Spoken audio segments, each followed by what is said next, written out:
Há jejuns que não passam do estômago e há outros que atravessam os céus, quebram cadeias espirituais, silenciam o inferno e fazem Deus se levantar do trono e agir. A Bíblia deixa muito claro que nem todo jejum é ouvido. Jesus falou sobre isso, Isaías falou sobre isso, os profetas falaram sobre isso. E Deus deixou registrado que existem jejuns que ele rejeita e existem jejuns que ele responde imediatamente. Isaías 58, Deus é direto. O povo jejuava, se humilhava e exteriormente, mas os céus permaneciam fechados. Então eles perguntavam: por que jejuamos nós e tu não atentas para isso? Isaías 58, 3. E Deus responde algo que assusta muita gente até hoje: eis que no dia do vosso jejum cuidais dos vossos próprios interesses e exigis que se faça todo o vosso trabalho. Aqui, exatamente aqui, começa a revelação. O jejum que o céu ignora é o jejum centrado no ego.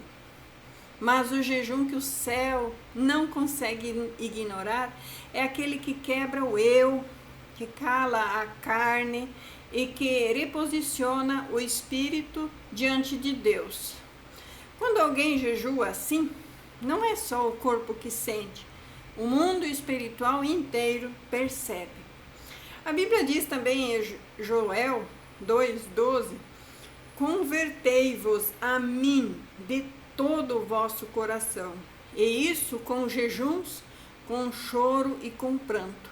Como é importante o jejum, o choro, o pranto, para que Deus olhe para nós. Mas é necessário o arrependimento, a morte do ego. Note que o jejum aceito por Deus não começa na boca, começa no coração. Não é parar de comer para convencer Deus, é parar de se defender, parar de justificar os pecados, parar de justificar nossas fraquezas diante do mundo, parar de negociar com a carne. O jejum que o céu não ignora é aquele em que a pessoa chega diante de Deus sem nenhuma máscara, dizendo como Davi dizia: cria em mim, ó Deus, um coração puro e renova em mim um espírito reto. Salmos 51, 10. É o jejum que vem acompanhado de arrependimento verdadeiro, de abandono de toda forma de pecado. Por isso, Jesus disse: quando jejuardes, não vos mostreis contristados como os hipócritas. Mateus 6,16. Hipócrita jejua para ser visto. Filho jejua para ser transformado. Há pessoas que jejuam, mas continuam alimentando o ego, o orgulho, a mágoa, a rebeldia, a desobediência e os pecados. Há gente que até jejua para legalizar uma situação de pecado. Mas Jesus, esse jejum nem sobe. Deus não vê, os anjos não veem, viram as costas, porque vai contra a palavra. Esse jejum bate no teto espiritual e cai de volta, somente para martírio de quem jejua. Mas quando alguém jejua abrindo mão da própria razão, abrindo mão do próprio controle, abrindo mão da pressa, se quebrantando diante de Deus, então sim, algo muda. E os céus não ignoram. Vejam o exemplo de Nínive.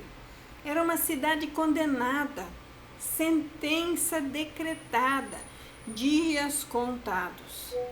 Mas quando o povo jejuou com verdade, do rei ao mais simples, a Bíblia diz: viu Deus as obras deles, como se converteram dos seus maus caminhos, e Deus se arrependeu do mal que tinha dito que lhes faria.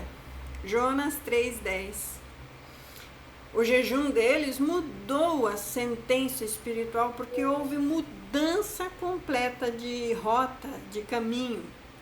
Isso revela algo poderosíssimo. O jejum correto não muda Deus, muda o homem. E quando o homem muda, aí Deus age. Outro exemplo de jejum é o de Esther. Antes de entrar diante do rei, ela ordenou um jejum. Não foi um jejum para prosperar, nem para se aparecer. Foi um jejum de risco, de vida e de morte. De vida ou morte. E ela dizia: jejuai por mim, e assim entrarei eu ao rei. Esther 4,16. Quando ela entra, o favor de Deus se manifesta, porque o jejum alinhou o tempo espiritual com o propósito de Deus. Daniel também entendeu isso. Em Daniel 10, ele jejuou 21 dias. E a resposta já havia sido liberada logo no primeiro dia. Mas houve resistências espirituais. O jejum sustentou Daniel até que a resposta chegasse. Isso não nos ensina algo muito profundo. Há respostas que só chegam porque alguém persevera no jejum certo. Jesus deixou o maior exemplo. Antes dele iniciar o seu ministério, ele jejuou 40 dias. Não foi para provar algo para Deus, foi para vencer a própria carne antes de enfrentar o inferno. E quando o diabo apareceu, Jesus não discutiu sentimentos, ele respondeu com a palavra: nem só de pão viverá o homem, mas de toda a palavra que sai da boca do homem. Mateus 4,4. E o jejum que o céu não ignora é aquele que restaura sua autoridade espiritual. Por isso, Isaías 58 continua dizendo qual é o jejum que aprova, que é aprovado por Deus. Porventura, não é este o jejum que escolhi? Que soltes as ligaduras da impiedade, que desfaças as ataduras do jugo, e deixes livres os oprimidos, e despedaces todo o jugo. Isaías 58, 6. Deus já estava dizendo: o jejum que me move não é o que só tira a comida, é o que tira o pecado. Não é o que só aflige o corpo, é o que transforma a sua postura. E então ele promete: então romperá a tua luz como a alva, e a tua cura apressadamente brotará. Isaías 58, 8. Jejum verdadeiro libera cura, libera direção, libera restauração, libera provisão, libera quebra de ciclos espirituais, restauração familiar e restauração financeira. Por isso, Jesus disse que alguns espíritos só saem com jejum e oração. Mateus 17, 21. Há batalhas que não se vencem com conversas. Há cadeias que não se rompem com palavras bonitas. Há resistências espirituais que só caem quando a carne cala e o espírito assume o governo. Quando você jejua assim, sem negociar com Deus, sem barganhar, sem vitrine religiosa, sem justificar seus erros, o céu se move. Em Salmos 34, 17 diz: os justos clamam e o Senhor os ouve. Para chegar a esse patamar de ser justo, ser chamado justo por Deus, é preciso muita submissão e morte do ego. Salmos 51, 17 também confirma: o coração quebrantado e contrito, ó Deus, não desprezarás. Então esse é o segredo. Não é o tempo do jejum, não é o tipo de jejum, é a posição do seu coração diante desse jejum.